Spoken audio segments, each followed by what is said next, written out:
महंत आदित्यनाथ जी हमें ज्वाइन कर रहे हैं गोरखपुर से, और बहुत बहुत बधाइयां हूं आदित्यनाथ जी। मैं सुप्रिया श्रीनेत बोल रही हूं बाबा, और मुझे सबसे पहला तो सवाल आपको ही बोलना है कि आपकी बधाइयां बहुत है। किस चीज के बदौलत आज ये इतनी बड़ी जीत जो भाजपा ने देखी है, चाहे वो पूर्वांचल हो, चाहे वो वेस्ट यूपी हो, उन सब जगह से आपने सीट जीती है। लोगों का कहना था कि पूर्वांचल में एक आंधी है, पर लग रहा है कि पूरा उत्तर प्रदेश ही भगवा उड़ने को तैयार है आज की तारीख में। पूरा हम लोग देखिए प्रथम फेज से ही इस बात को मानते थे कि भारतीय जनता पार्टी प्रचंड बहुमत से जीतेगी, और प्रथम फेज से ही हम लोग इस चुनाव कैंपेन में लगे थे। हमारे सामने केंद्र सरकार की उपलब्धियां थी, श्री नरेंद्र मोदी जी जैसा नेता था, और रणनीति के रूप में श्री अमित शाह जी ने जो रणनीति तैयार की थी प्रदेश में, उस रणनीति के अनुसार पूरा इलेक्शन कैंपेन हम लोगों का चला। उसकी परिणति इस प्रकार का प्रचंड बहुमत होना था, वो हमें मिला है। हम जनता के प्रति आभारी हैं और अपने केंद्रीय नेतृत्व को इस जीत पर बधाई देते हैं। महंत जी, बहुत सारे लोग शायद आज ये कहेंगे कि ये जो जीत आपकी है, और बहुत ही विशाल, बहुत ही शानदार जीत है उत्तर प्रदेश में, ये नरेंद्र मोदी की जीत है, ये भाजपा की जीत नहीं है, ये सिर्फ एक अकेले आदमी नरेंद्र मोदी की जीत है। आप जैसे लोग जो पूर्वांचल में साल दर साल इतना काम कर रहे हैं, आप इस चीज को कैसे देखते हैं? आपको लगता है कि ये नरेंद्र भाई मोदी की ही जीत है, या इसमें भाजपा का भी कुछ हाथ रहा है? देखिए, भारतीय जनता पार्टी और नरेंद्र मोदी एक दूसरे के पूरक हैं। भारतीय जनता पार्टी के ही एक कार्यकर्ता मोदी जी हैं।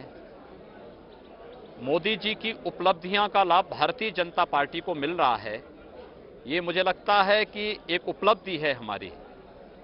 और मोदी जी जैसा नेता भारतीय जनता पार्टी के पास है, 2.5 वर्ष तक सफलतापूर्वक कार्य करने के बाद भी जिनकी लोकप्रियता का ग्राफ कम नहीं और तेज बढ़ा है, और ज्यादा बढ़ा है। आज के चुनाव परिणाम उत्तर प्रदेश, उत्तराखंड, मणिपुर, गोवा, इस सारे के सारे परिणाम इस बात को साफ संकेत कर रहे हैं। ये जितने भी चुनाव हैं बाबा, ये सब उत्तर प्रदेश के सामने फीके पड़ते हैं, क्योंकि उत्तर प्रदेश 403 सीटों का एक प्रदेश है, 14% सारे वोट हैं हिंदुस्तान के उत्तर प्रदेश में। मेरा ये पूछना बहुत जरूरी है कि जो यूपी के लड़के वाली कैंपेन थी राहुल गांधी और अखिलेश यादव की, उनकी सारी कैंपेन इस पर निर्भर थी कि हम यूपी के हैं, वो बाहरी हैं, हमें जिताइए, उनको ऐसा क्या है? क्या आपको लगता है कि जातीय समीकरण इस चुनाव में टूटे हैं? देखिए, चुनाव ने साबित कर दिया है कि देश की राजनीति में जातिवाद और तुष्टीकरण का कोई स्थान नहीं है। सपा, बसपा, कांग्रेस जिस नकारात्मक राजनीति को प्रश्रय देकर के आगे बढ़ा रही थी, मुझे लगता है कि जनता इनको ऐसे ही खारिज करेगी। और कांग्रेस मुक्त भारत के साथ साथ उत्तर प्रदेश में हम लोगों ने सपा बसपा मुक्त उत्तर प्रदेश की बात कही थी, वह भी सार्थक हुआ है। आने वाले समय में और अच्छे परिणाम अभी देश के सामने देखने को मिलेंगे। बाबा, मैं आपसे फटाफट एक सवाल पूछना चाहती हूं, और वो है मुस्लिम्स को लेकर। बहुत लोगों का मानना है कि कुछ वोट आपको मुस्लिम समुदाय के भी मिले हैं, क्योंकि लोग इस तरह की अपीजमेंट राजनीति से तंग आ चुके थे, और ट्रिपल तलाक वगैरह जैसी चीजों पर हो सकता है आपको कुछ मुसलमानों ने भी वोट किया हो। लेकिन अगर आप देखिए, आप हिंदुस्तान की इस समय सबसे बड़ी राजनीतिक पार्टी हैं, आप उत्तर प्रदेश की 313 सीट जीत रहे हैं, और आपका एक भी कैंडिडेट मुसलमान नहीं था।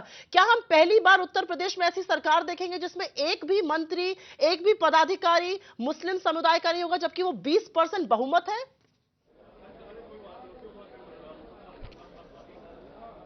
देखिए, 2014 का लोकसभा का चुनाव आपने देखा होगा।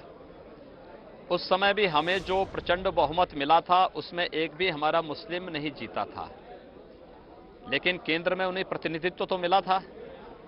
दूसरा, केंद्र में नरेंद्र मोदी जी ने जो योजनाएं बनाई, जो लोक कल्याणकारी योजनाएं या विकास की जो कार्यक्रम घोषित किए देश के अंदर, वह किसी जाति, किसी मत या मजहब को ध्यान में रख करके नहीं किए।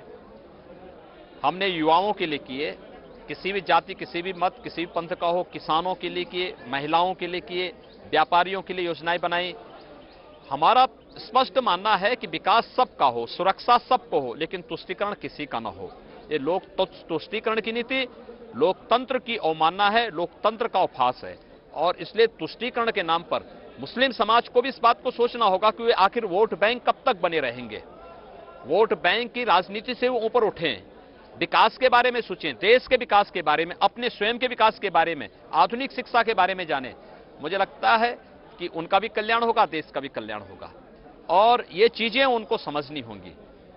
उत्तर प्रदेश के जनादेश सपा बसपा के पिछले 14-15 वर्षों की कुशासन का अंत है और उत्तर प्रदेश की अराजकता पर विराम भी।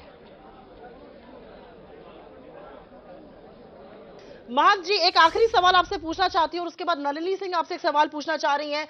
क्या हम उत्तर प्रदेश के भावी मुख्यमंत्री से ये वार्तालाप कर रहे हैं या हम गोरखपुर के सांसद के साथ ये बात कर रहे हैं? कब तक ये तय होगा कि उत्तर प्रदेश का अगला मुख्यमंत्री कौन बनेगा? मैं गोरखपुर का सांसद हूं और एक योगी के रूप में, आप लोगों के बाबा के रूप में इस सवाल का जवाब दे रहा हूं।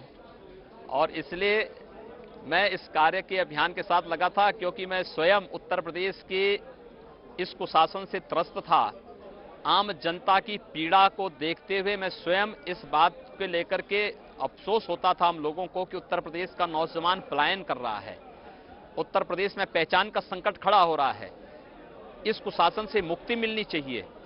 भारतीय जनता पार्टी उस विकल्प के रूप में सामने आई है और आज उत्तर प्रदेश के मतदाताओं ने हाथों हाथ भारतीय जनता पार्टी को लिया है।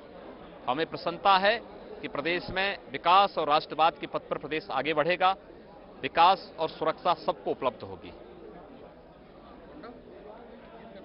योगी आदित्यनाथ जी, आप नलिनी सिंह बोल रही हूँ, क्या आप उत्तर प्रदेश के मुख्यमंत्री का पदभार संभालने के लिए तैयार हैं?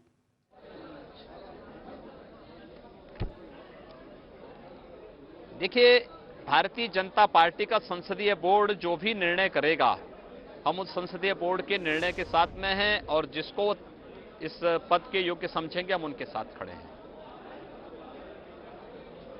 इसलिए आप तैयार हैं? Singh no.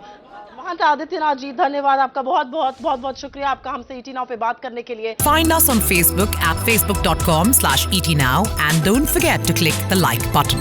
You can also follow us on Twitter at ETNow Live. To stay updated with all our programming, hit the subscribe button on our YouTube channel by logging on to youtube.com/user/ETNow.